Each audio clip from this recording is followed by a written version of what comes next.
Hello and welcome to From Sensor to Safety, using LoRaWAN to monitor office air quality. My name is Patrick Fenner. I'm the Head of Engineering at DefProc Engineering. We're a proof of concept, prototype and small run production company. So we do design engineering. So that's kind of how to make one of something, then how do you make 10 and 100 of something, and how do you get started to create things that don't already exist. We have a combination of capabilities. So that includes things like mechanical design, being able to do enclosures and mechanisms, being able to do the electronics design and firmware development.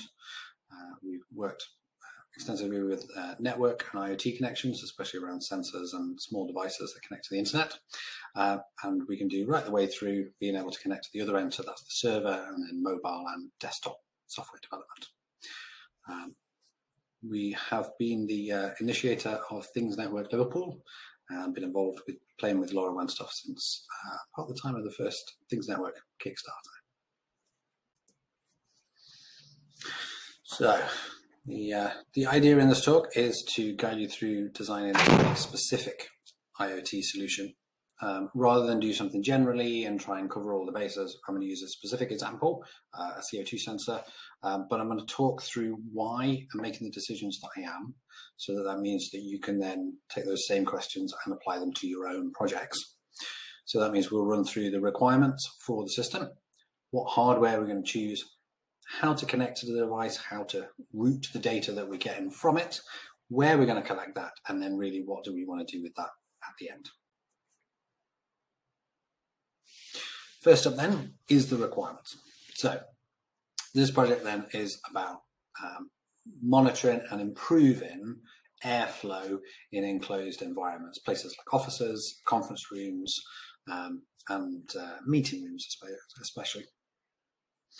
Now, to be able to do that, we could sort of monitor airflow directly, or try and monitor airflow directly, maybe track the number of people in the room, IR cameras, Bluetooth device tracking, something like that. But there's actually a nice way that we can use a single reading that will track both of those things and combine them into one. So what we can do is by measuring the carbon dioxide, the CO2 in the air. So when people breathe, they breathe in oxygen and they breathe out CO2. So if there's people in a room and there isn't enough ventilation for the number of people, then the average CO2 level in that room will start to rise. And that will then tell us that we need to be able to increase the airflow into that room. So we move in more air through and being able to bring that CO2 level back down. If that comes back down, that might mean that people have left and therefore we don't need to provide the level of ventilation that we had. Or it means we've got too high ventilation, we can actually bring that down, and that'll improve with people's comfort, making sure that they're a nice temperature. So what happens when a room is in use? So here's a typical graph of CO2 concentration. I've made this simpler, but this is pretty much what you see when you put CO2 monitors in meeting rooms that don't have enough airflow to them. And so you can see at the start of the meeting, we start off below 500 parts per million. Outdoor air is usually sort of 300 to 400 parts per million of carbon dioxide. But as you can see, as the amount of time in the meeting goes on, the level of CO2 in that room begins to rise. And that's because the people in there are keeping breathing, they're breathing out more and more carbon dioxide, the air is not getting replaced sufficiently to be able to get rid of that, and that concentration of CO2 climbs up. At around 45 minutes in, this is fairly typical, about 45 minutes in, the level of CO2 in there is enough in the air that it'll make the participants in the meeting room feel sort of stuffy. It's starting to make the people in there feel drowsy, and that whatever happens, they're definitely not working kind of at their best.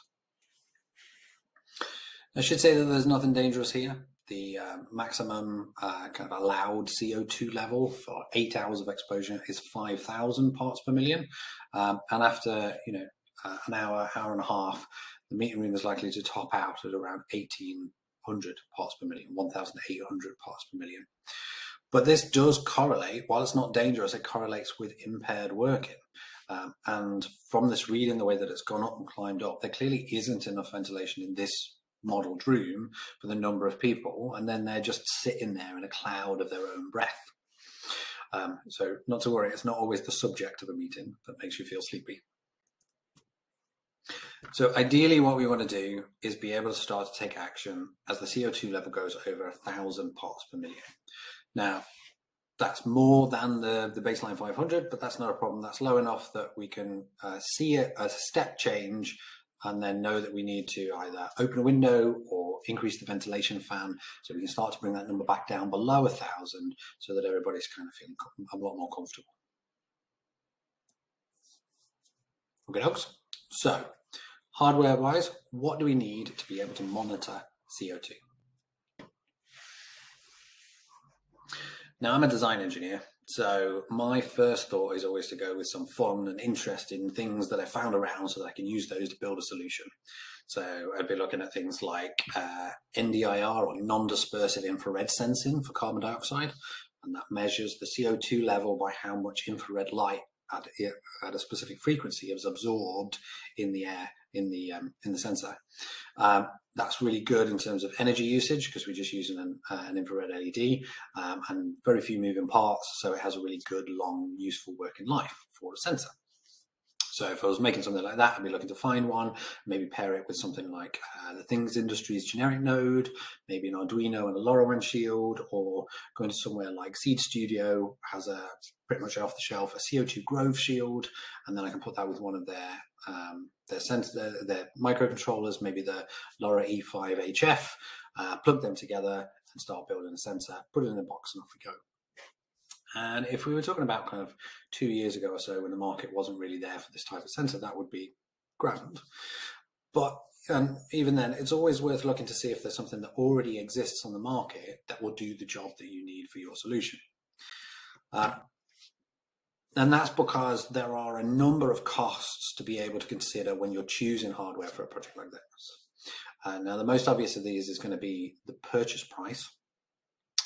And in any situation, the cost to be able to buy components to make a device is going to be less than the cost of the device itself, because we're including manufacturing and the non-returnable engineering costs. But you need to remember when you're trying to put a solution together, don't forget the time that it's going to take you or your team to be able to develop a custom solution, and the effort that they're going to have to put in on things that you don't think about at the beginning, like maximizing battery lifetime and even kind of enclosure design so that you've got a nice finish for the environment that it's going to be in.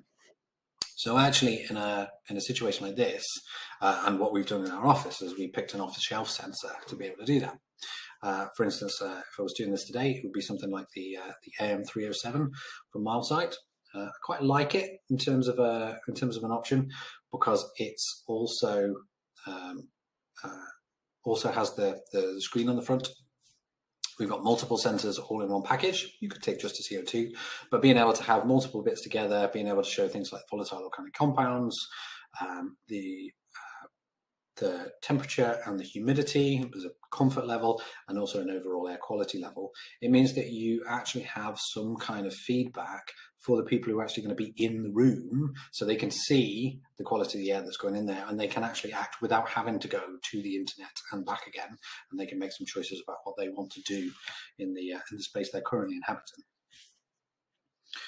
So, okay, we have a sensor, we've picked a device, and how are we going to get the data out to where it needs to be? Now, no surprise here, we're at a LoRaWAN conference. The answer in this case is LoRaWAN. But that's really because I picked a demonstration that actually is really good for LoRaWAN. It's probably worth, rather than just going, oh, you use LoRaWAN whenever you do because it's the best, but why would you pick this connectivity solution over any other? Why is LoRaWAN best here? So there's three kind of big areas in which you're going to pick from. The first of which is going to be bandwidth. So how much data does your device need to be able to send and receive? Now, in this case, a CO2 monitor is going to take a reading maybe every 5 minutes, every 15 minutes, every 60 minutes.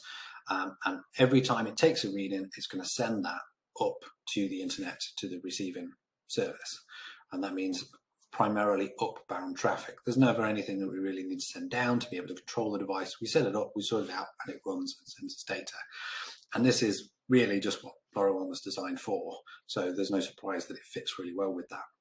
But if you were looking to send lots of data, or you were looking to send information in two directions, so both up and down to a device, then it might be better to look at something like Bluetooth or Wi-Fi, which work better in bidirectional and at higher bandwidths. Then you want to look at power. So how much power do you want to be able to use to be able to send data, or how much power does your device have and how long do you want it to last for? Now, in this situation, I'm going to be looking to install a CO2 sensor in a room that already exists and retrofitting a device in there. So I don't want to have to try and find mains to be able to wire that into. That means battery power, and then that means I want something that's low power enough. Now, most of the time, if it's sending periodically, it's going to be asleep in a low power mode, which is great. And then I'm looking for what kind of communication methods can I use that have a low peak power send so those batteries last as long as possible. If you want something, or if you want to think about things like your phone, now that can send and receive lots and lots of data, both up and down, over things like Wi-Fi or cellular connections. But if you look at the battery life on that one, you have to recharge it every day. If I want, in this situation, I'm looking for sort of 1, 2, maybe even 5 years between battery changes. So LoRaWAN's great in this instance.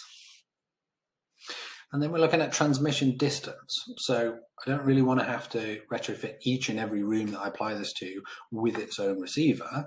And with something like LoRaWAN, I can add one LoRaWAN gateway into the building and know that that's pretty much going to cover everything that I need, even if it's multiple rooms and even if it's rooms on multiple floors.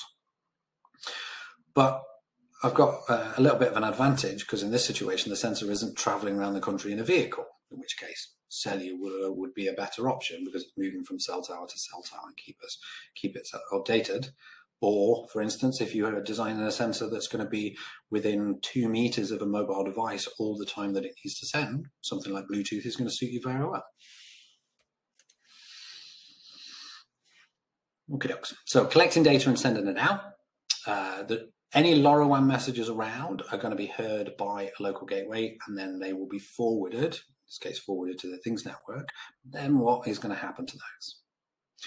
Now, LoRaWAN messages are encrypted in transit, so the message content can't be seen by anybody else, but it also means that the data is signed, so that the device that sent that data can be positively identified. You know that you got data from your device and that nobody saw it on the way over. But the gateway itself is just going to forward each and every LoRaWAN message that it receives onto its network endpoint, so the Things network stack, and then it's up to the stack to take care of that message and choose where it goes.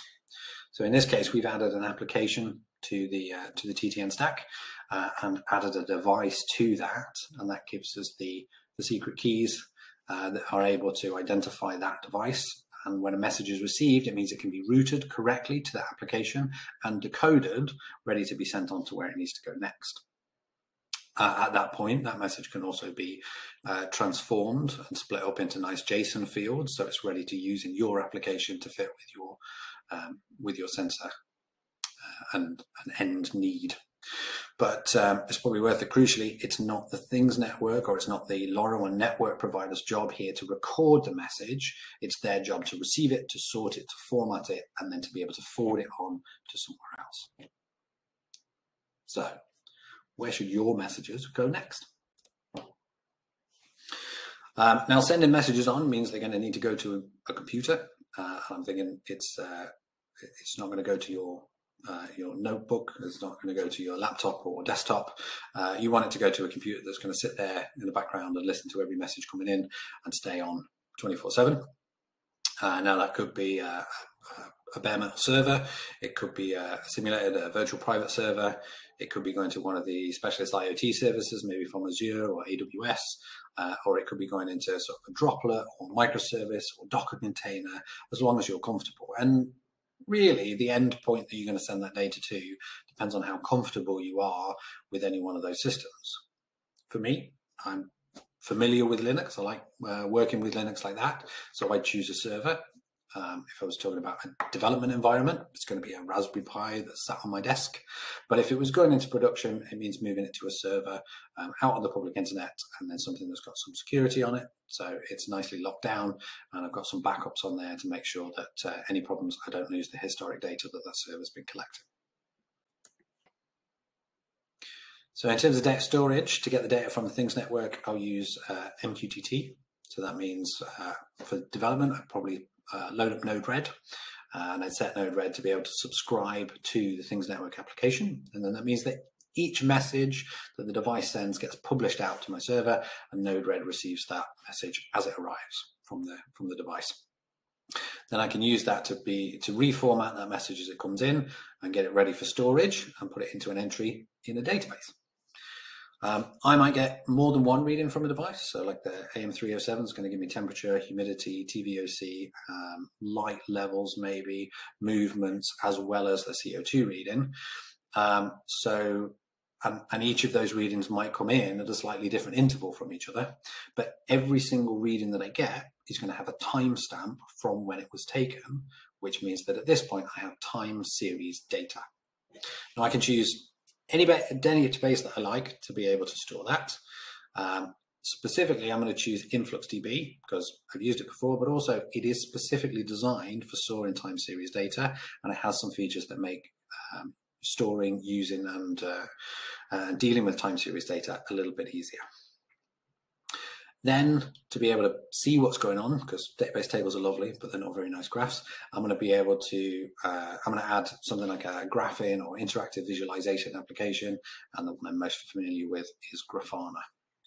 And that gets us to this position where we have some nice graphs. Now, this here is for a week in our office during February 2020. And you can see from each of the days in there, the 5 days for the week. For the work days, you can see the rise in CO2 on the top graph there during the workday. You see with people in there, ventilation's good, peaks at around 800, 850 parts per million during the day. And then as everybody leaves or over the weekend, it's down to a low of about 450 parts per million. Now, I've seen plenty of instances where with IoT systems, and this is where everybody stops. There's some nice graphs. We can show people, we can see historical data, and we can load this page up and see if the CO2 has gone over threshold. But it isn't really the end of the project. We haven't fulfilled what the requirements were at the beginning.